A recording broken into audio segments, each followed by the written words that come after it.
dear, it's Heather, and you're watching Save Today with Heather J.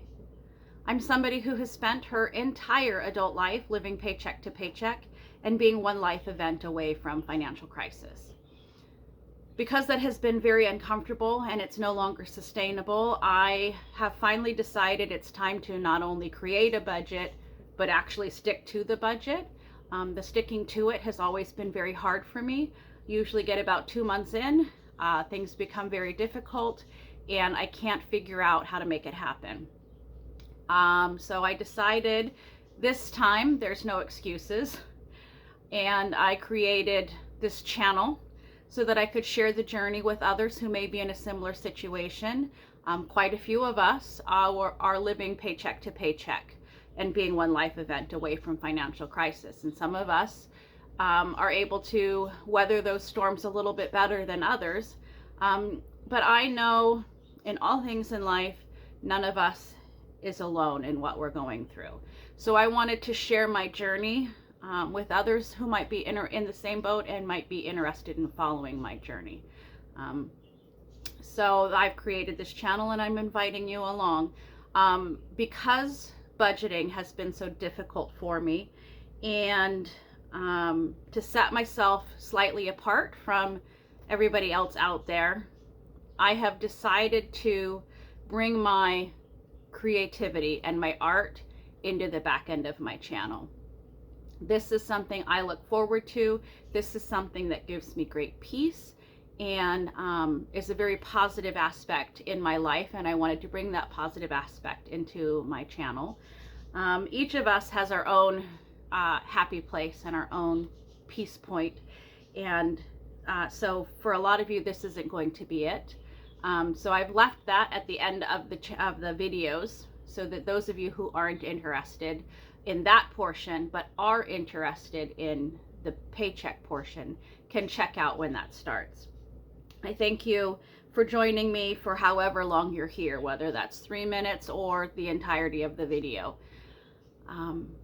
So I'm going to quit rambling now and get into today's video. Today's video is what I call my debts and desires, what others have called their debt confession. This is a list of the things that need to get paid, that I have to make a priority, as well as a list of the things I'd like to have that I can't justify getting until my debts are paid off for various different reasons. Mostly because a lot of what's on here is fairly high ticket, and I can't justify buying my high ticket things until I pay my bills. So that's what we're going to take a look at today. I started my this debt journey in May of 2023. It is only now August of 2023, so we're talking 3 months worth of working through this, and I've been able to push through fairly quickly on some of this stuff, but I almost gave up. Once again, we got into the 6-week, 8-week mark and things got very difficult. And then they stayed very difficult for another like 4 to 6 weeks. And I very much wanted to quit, give up. I can't do this.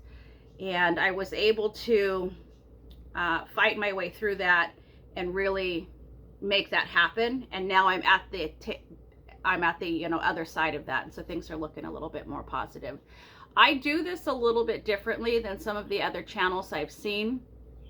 When I create a payment plan for some of these larger tickets, for me this falls off of my debt list. But now that it's part of my monthly bills, it's no longer part of my debt. I am still paying on some things that were on here in May and were on here in June, but they're no longer on here on my debt confession. I know a lot of the channels I've watched, they keep that on there month after month after month so that you can kind of watch the buy down progress of that. And for me, that's very discouraging. If I see that same thing sitting on there as a debt, as something I can't get out from under for 6 months or 2 years, I'm less motivated to keep moving on. This does still show up in my monthly bills month after month after month, but that's not discouraging to me the way having this large number hanging out on this back page is. So when you see that a lot of these things have moved off of here, some of them are completely paid in full and some are not. Some have just begun a payment plan, and so just be aware of that. So as we look into what debts I currently have, what I have is some toll roads for $198.85. I was living in another state, and some of the roads there I was unaware were toll roads. I was going from my home to IKEA, and I got charged $20 in IKEA in toll road fees to get to IKEA. Now that was let me back up a little bit. I had gone from work one night and driven to IKEA to purchase a shelving unit. I think I may have purchased two different things at that time. I drove home and was not on toll roads apparently on my way home. But once I was building that shelving unit, I was missing a couple of bolts. So then I drove from my house to the IKEA, which was slightly different roads, and that put me on toll roads. I was unaware I was on toll roads, and I was unaware of what the cost was. And I ended up getting toll fees for close to $20 because of where I was on these roads. And so it cost me $20 to go get my free bolts from IKEA. So I got really frustrated with that, and became more aware of where those toll roads were. So I set my Google Maps up to avoid toll roads in this same area. When you go to the airport, a lot of those roads are toll roads. So every time I put avoid toll roads, I would get 3/4 of the way through, and then Google Maps would try and reroute me. I'm driving, so I can't ignore that. There'd be traffic or an accident or something, and it would reroute me onto a toll road. So I was very angry that the city, the county, whoever's in charge of this basically is holding you hostage, that is holding the airport hostage. I couldn't get to and from the airport ever without having to pay toll roads. So I chose to not pay them, because how dare they make it impossible for me to get there. That is a critical infrastructure. IKEA could maybe not be critical, I guess, but you can't hold the airport hostage like that. Anyway, I got really angry. I chose to not pay it. It then got late fees. It then got attorney fees. It then went from $50, $45, whatever it was, to $198.85. That needs to be dealt with. At this point, it's no longer earning late fees and attorney's fees or whatever that is that happens when it goes to collections. It has been this $198.85 for a while, but it's now quadrupled what it was. So that's just me getting in my feelings and needing to get over myself. So there's that for the $198.85. Then I have a student loan for $4,500. Those payments start up in October. So I need to get a plan in place to get this dealt with. So I will be working on what that looks like as we go through the month of September. And when I do September's debt overview, we'll have a plan in place for that. And then I have a second student loan for $2,481. Now this first one is a student loan that wasn't earning any interest until after I'm out of school for X amount of time. The second one is one that started earning interest immediately, even if you were in school. So this $481 is interest that was built onto a $2,000 student loan. And that is the extent of what I have left in my debt portion of this debt overview. That is $7,179.85. So I do plan to be getting this toll roads taken care of in September, and then having a payment plan that starts paying these student loans beginning in October.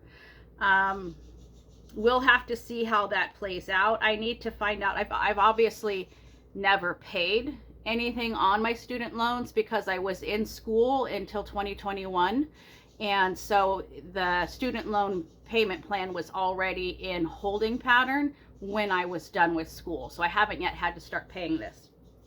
I don't know what minimum payments are going to look like. I don't know what compounding interest is going to look like. I don't know how to make payments that go straight to principal. All of that stuff needs to be figured out with those. But that's where I'm at, $7,179.85. The next thing I go over is a list of desires. These are a lot of high ticket items that I just can't afford right now. I want to save up for things I've been wanting for quite some time, and I can't just wish it into place. I have to have an active plan for that. One is called a Sweet 16 Handy Quilter. This is $6,495. It's actually hard to get an accurate price online for this. There's a lot of used ones out in the market. You can get them from a certified dealer, and you can get them at various different quilt shows and trade shows. I'm not in a position right now to actually be actively pursuing one, and whether that's paying for cash or, you know, saving that much cash and paying cash, or whether that's trying to get my credit built up to a point where I could get that on credit. I'm just not, this is still just fantasy. So there's no actual planning involved in that yet. That's just something I've wanted for at least 7 years. I have projects that are on hold because I don't have access to one of these to get this taken care of. I could just hand my stuff over to somebody else to do the work and have that done, and it wouldn't be in a holding pattern. But I don't want to. I want to do my projects with by myself. And so I need a bigger machine than what I have to do that. I want to purchase an old used U-Haul, either a 10-foot or a 14-foot truck. I'd like to have a 17-foot, but those don't seem to be available, at least on the sites that I know where to go and look for them. And so this is listed as an estimate at $5,195. That's actually for the 10-foot truck. I think the 14-foot trucks are about $2,000 more. And this is probably the thing I want to try and purchase first, because it is because of the moving fiasco I just went through. And you can look at last month's Debts and Desires, and I discussed that a little bit more in that video. So I won't go too deep into that. Just know that this is probably the first area of focus, because I'm likely going to be moving.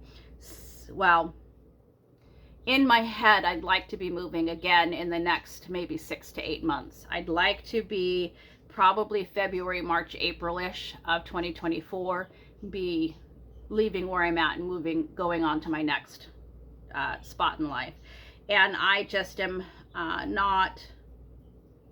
don't want to spend that kind of money to not have I don't want to go through that again. If you don't know what I'm talking about, go back and watch July's Debts and Desires video, where I discuss this a little bit in greater depth. I would like a steam juicer. Those are about $150. It is a special 3-tiered pot that you can put fruit in that's harder to get juice from, and it steams it, which opens the cells, which releases the juice, which you then collect, and then you can make a juice concentrate, which you could just drink the juice from, or you could use that juice to make jams and jellies. So I want to get one of those. My initial thing I want to do with that is make seedless blackberry jam, because I love blackberry jam, but I hate the seeds in there. But there's lots of things I'd like to use that for. Grape juice concentrate in particular. There are some fruits that either don't last well while they're in season, and so I want to be able to kind of extend the season of that. And there are some things that I like the juice of but don't like to eat. The thing that comes most to mind is pomegranates. Pomegranates are an awful lot of fun, and the flavor is really, really good on those, but you have to deal with those seeds. Of course, some people just eat them, and I can't. That's just so gross and painful on my teeth. But pomegranate juice is delicious, and if I could juice that. Also, pomegranate skin and the pith inside there is a great natural dye product, which is something I'm wanting to get into. So I don't want to buy a whole bunch of pomegranates just to use the skin and throw away all that delicious edible fruit.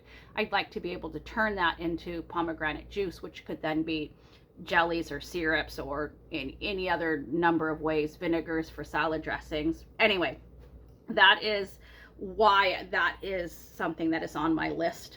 And for $150, I could potentially make that fit in, but I don't feel comfortable paying $150 for something I want when I had $150 that could be paid in bills that needed to be taken care of. So that's why it's on the list. Some of these things may begin to move up the list because this is being dealt with so quickly. The next thing is a green bean Frencher. That's only 20 bucks, and I definitely could go and buy that and make that a priority.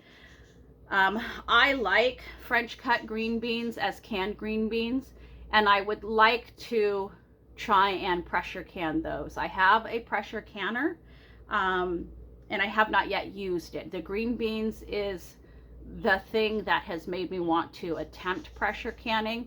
And so I want a green bean Frencher so that I can try and mimic the thing that I enjoy so much and see if that can work. It's just not a priority right now.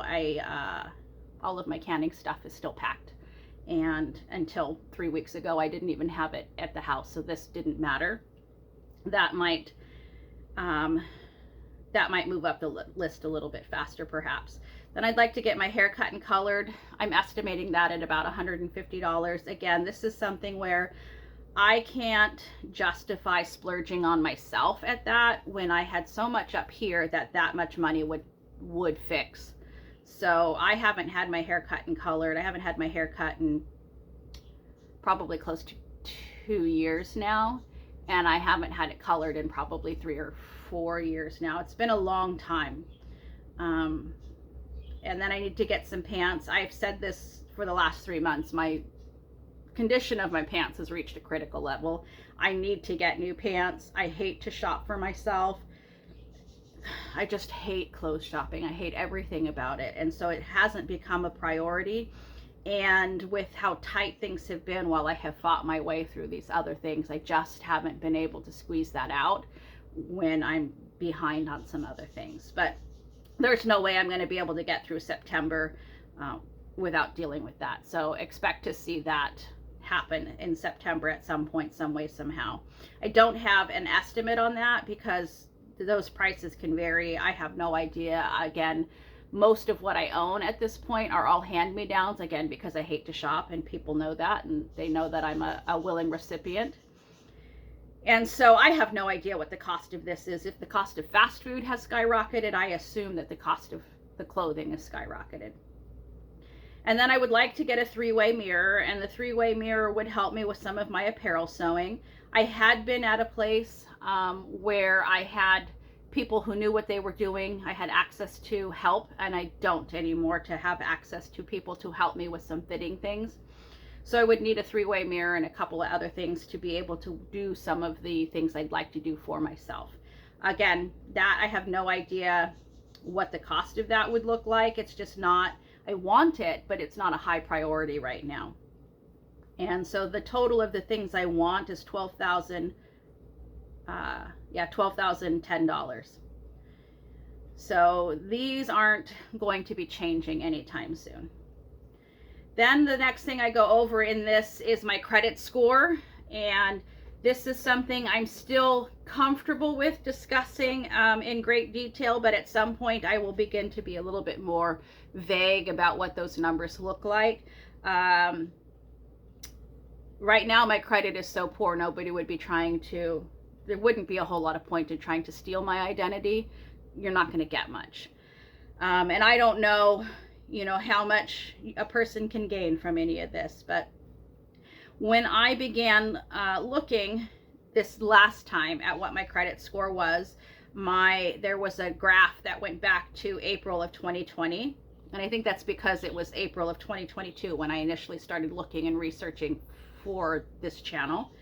And at that time, my credit score was 582 in April of 2020. 582 would have put me just barely in the fair category in April of 2020. then I just am going through the dates as they happen. So the next date I have was in June of 2021, was the highest point on my graph, and I was at 695 at that point. 695 put me right about the middle of what is good. That's the best I've ever known my credit to be. I definitely wasn't watching this for a very large portion of my adult life, so I don't know if it ever was higher than that, but during the time I was watching, this was the highest it had ever been. And I was really wanting so hard to get to that next level and get to the very good, and I never quite got there. And then in September of 2022, I was at my lowest on that graph, which was 490, which you can see here on this side was very, very poor credit. Poor goes from 390 to 579, so I was way down here in the lower portion of that. So you can see in, what is that, a year and 3 months, what a huge tank that life, something happened in life that really screwed things up right there for me.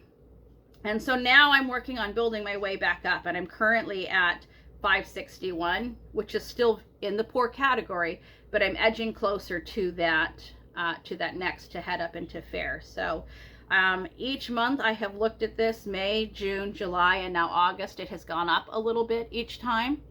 And honestly, that surprised me because I think in June, I did end up having one thing go to collections. And even when that went to collections and was marked as collections on my credits report, I still went up and not down in that month. So I don't understand how that process works, but I'm going to take it. I'm glad I'm working forward, but I would really like to get into this very good category, and that's probably going to take a couple of years. So let's just work to the next one. Let's get out of poor and get to fair. If I ever get to good and very good, and maybe even before that, I will stop discussing what the specifics are here on camera, just for privacy's sake. But that's where I'm at. My debts have significantly shrunk. There's definitely things that I still owe money on that are in a payment plan and are actively being paid on, which I have chosen to take off of here because they're being addressed at this time. They don't need to sit here month after month after month. And so that is it. That's where I'm at. That's what my debts and desires look like as we close out the month of August in 2023 and head into September. So I'm very happy with that. The last 2 months, things have been very difficult. I wasn't sure what I was going to get taken care of on my debts list, and was having some doubts as to, number one, what I was prioritizing and how I was making some of those things happen. But I'm very happy with where I'm at. My greatest goal, or my hope, has been to get this taken care of, so all I have when student loan payments start is student loans to worry about, and that looks like I'm on track for that. So that was a hard push, but having that very finite goal in mind definitely gave me some push to make some difficult decisions. So that's where I'm at. That's the end of this, and I thank you for joining me for my budgeting portion of today's video. Now, I go over my art at the end of the video. This month I'm working on turning some jeans into some pot holders, and I did make a little tiny bit of forward motion on that. I was able to cut 4 of these down where I have everything exactly to the size of these pot holders. And as I'm working on this and seeing what these look like, I'm definitely making decisions for how I will do this differently in the future. Some of these have some very weird shapes, and here this one, I've got a very nice shape around this bottom edge of this pocket, but there's weird things happening here where this goes straight up on this side but takes a tilt on this side and then comes to meet, and that's not quite in the center. So I have to make some choices a little bit differently the next time I do that.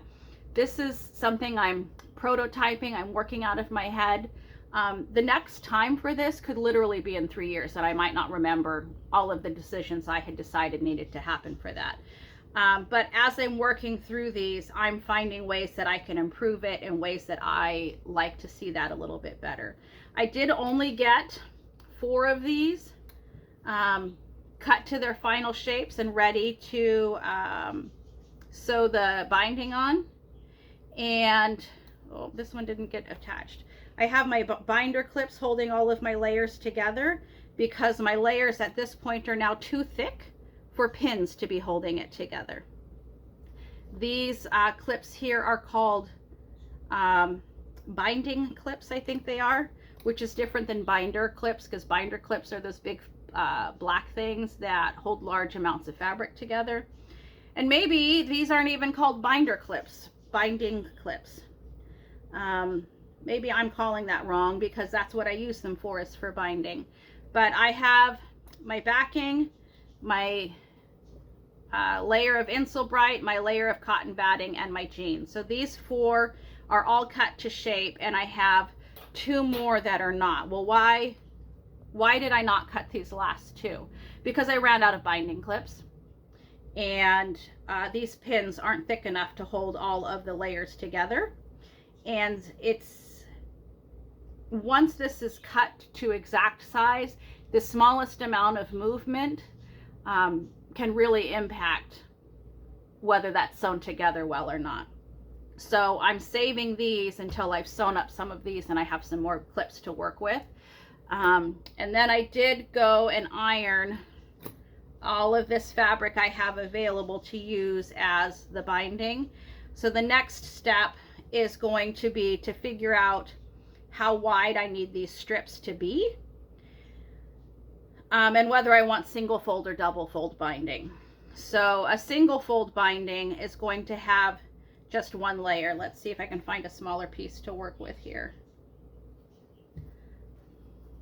I should have planned this a little bit better. We'll just do it this way. So the single fold binding, I would sew this. Let's take this one over here and see if I can't get that for you.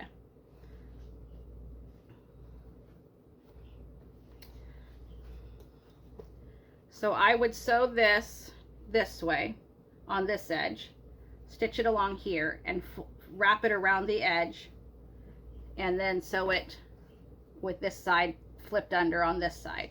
That's a single fold binding because there's only 1 layer of this fabric on this edge here holding that together. A double fold binding would be where you fold it in half like this and then do that. So then you would fold it in half, stitch it here, then this wraps around and then wraps around like that and stitch it there. And so that way here you have 2 layers of fabric. You have this outside fabric that you get to see, and you have this part that's on the inside that you get to see. For quilting, double fold binding is better because it's the edges of the quilts that take the wear and tear, and as that top layer begins to fray, you still have that bottom layer holding everything in together. But for things like wall hangings, decorative things, a single layer is all you need because there isn't that wear and tear on the edges. And so then it's just a matter of deciding with those pot holders, because they are going to get a lot of wear and tear, but they're also not meant to be a forever heirloom the way our quilts can sometimes be thought of. So that's the next step. I have to figure out what I'm going to do with that. It does take obviously twice the amount of fabric to do a double fold than it would for a single fold. And so that's the next step, is to get some of these folded or sewn on. And so what I would do to sew that on is initially just zigzag around the edges with a zigzag and have no binding on, and then do a single stitch around with the binding on, and then fold it over and then stitch it again from the back side, probably honestly from the front side. I would start on the back and then stitch it to the front. So on the front, all you see is that single stitch. Anyway, that is where that's at. It is moving a tiny bit forward, and I will probably get a little bit done tonight after work, and it won't be all done again by tomorrow's video, but I should have my strip sizing figured out, and potentially have one sewn together or beginning to be sewn together. So we're going to just move forward a tiny bit more on this project tonight. And when we see you tomorrow, I will be doing my week 4 spending overview. And so that is it for today. I want to thank you again for joining me for however long you've been here. I want to thank you again for your comments. I know I'm behind significantly on responding to comments when I get caught up with August and the little bit I need to do in September. I'm going to spend some time going back and catching up on my comments, because it's very important to me. The interaction I have with you guys, it definitely has been very motivating, and I thank you so much for joining me on this journey. Until tomorrow, wherever you are and whatever you're doing today, please have some fun. Bye-bye now.